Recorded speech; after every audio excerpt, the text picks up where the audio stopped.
Toliss has announced a new aircraft coming out for X-Plane, E-175 debacle with Microsoft Flight Simulator, and the Concord is coming to X-Plane 12. This is Up in the Sky. My name is Micah, a private pilot and aviation enthusiast. Here you will find updates and news about flight simulation, real-world flights, and adventures, as well as information on what it's like to own and operate your own aircraft. We also stream and enjoy flight simulator operations and virtual air traffic control. My wish is for you to enjoy aviation as much as I do. Welcome to being Up in the Sky. We start off this episode with some very exciting news from Toliss. Toliss is a very well-known for their accurate and low system required aircraft in X-Plane 11, such as the A319 and the A321. I own both of these aircraft, and I've flown them numerous times. Both of them performed well, and I love streaming them here on the channel, mainly because I know I'm going to get high performance out of both of them, and they're quite realistic. Maybe they're not study level, but they're right there at it. Now, after over a year from the last release of the A321, Toliss has announced the development of the Airbus A320neo. Now, if you're familiar with Microsoft Flight Simulator, you have the fly-by-wire, beautiful aircraft there, but you don't have that in X-Plane 12 or X-Plane 11. However, you do have Flight Factor. Flight Factor has their Airbus A320, but I always found it to be a little bit cumbersome because of the performance loss I got when flying the aircraft. Now, I'm not saying don't buy it or fly it. I'm just saying from my experience. So I'm very excited about this announcement from Toliss about their A320neo. I hope you are as well. And I'm looking forward to bringing that to X-Plane 12.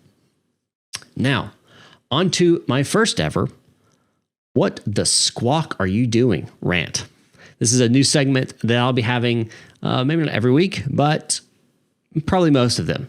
And it's going to be something about the flight simulation community that just grinds my gears. So, in this first episode, recently, Flight Sim Studio released their alpha version of their aircraft for the Embraer 175. Several large streamers and channels were given a preview of this before the alpha release, and they took the aircraft up into the sky. To say it was a disaster would be an understatement. The aircraft is not even in alpha stage. The aircraft is missing critical systems, critical display information, critical autopilot features, and simply it's not ready. It's not ready. It can't do anything the real aircraft can do, really. The FMS is not accurate either. It's not, accurate to the aircraft, which really isn't a surprise considering they partnered with X-Craft, which if you remember with their aircraft and X-Plane, none of them were the correct McDo. They were all some weird form of a custom FMS that was created. And I'm told the autopilot in this aircraft was also functioning worse than the beginning autopilot in 2020. So that's bad. But my real problem isn't even that. My real issue is a lot bigger than that. Listen, people, we have to stop buying alpha software and add-ons. Developers have gone into this cash grab mentality, whether it's the Magnite 787, which I own, which to this day, after years later, being promised a new FMS that was accurate to the 787, it still's not there. And maybe that's their decision not to do that. That's fine, but don't promise, and then reel that back after you've taken my money. Or whether it's Microsoft Flight Simulator 2020 or X-Plane, yes. I just took a giant cannon and shot it across the bow of our two favorite simulators. But if you remember, when Microsoft Flight Simulator 2020 when it was released, it was not ready for release. It was an alpha at best, beta at worst, and then they released it as a full. It was forced out as an incomplete simulator, but was told it was complete. And if you remember, it took 6 to 12 months for that to finally come into its own, where it's really flyable and enjoyable. But it's not just Microsoft. It's not Asobos only. X-Plane. I'm pointing at you too. X-Plane 11 was released, and to be frank, it wasn't ready until X-Plane 11.55. X-Plane 12 was a little bit better in the fact that they at least released it as an alpha, but for heaven's sakes, they still made me pay the full price for it. Developers are raking us over the coals by charging us full price and then under-delivering what they promised us.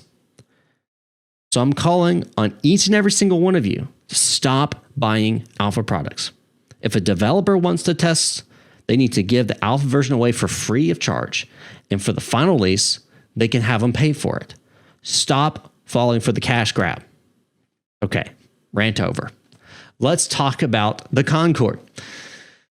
Kalamata has released their version 3 of the Concord for X-Plane 12. With this previous versions being for X-Plane 11, this latest version is for X-Plane 12 only.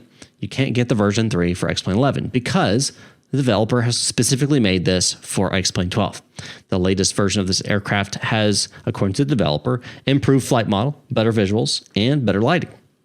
If you are interested in this aircraft, you can buy it on the X-Plane org store for $54.95. Link for that is in the description below, as always. AnyBuilds has released their version 3 of London Heathrow Airport for Microsoft Flight Simulator 2020 with newly improved ATC towers, including the inside of it, taxiways, and better terminal area environments as well.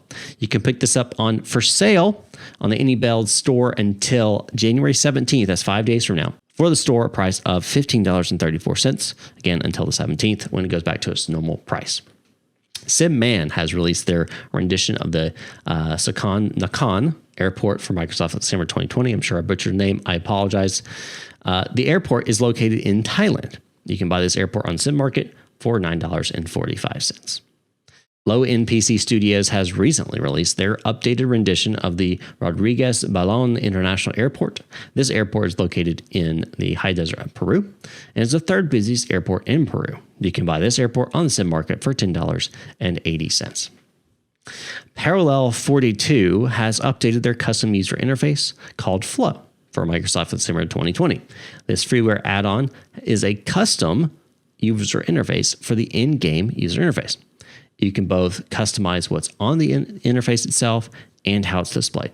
You can pick this up for free on the Orbix Direct Store. Link again in the description down below.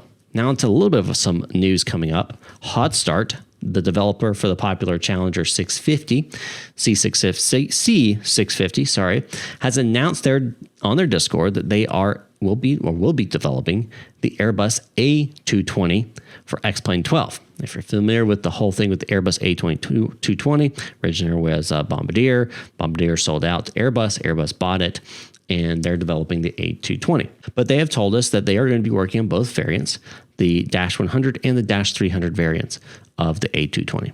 I'm very interested to see the aircraft developed because I've always wanted to fly it in a flight simulator, so I'm excited about it.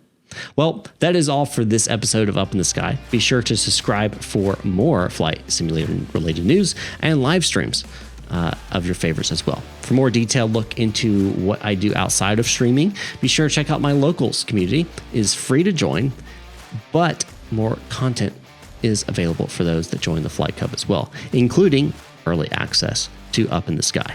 Thanks again for watching, and I'll see you next time, Up in the Sky.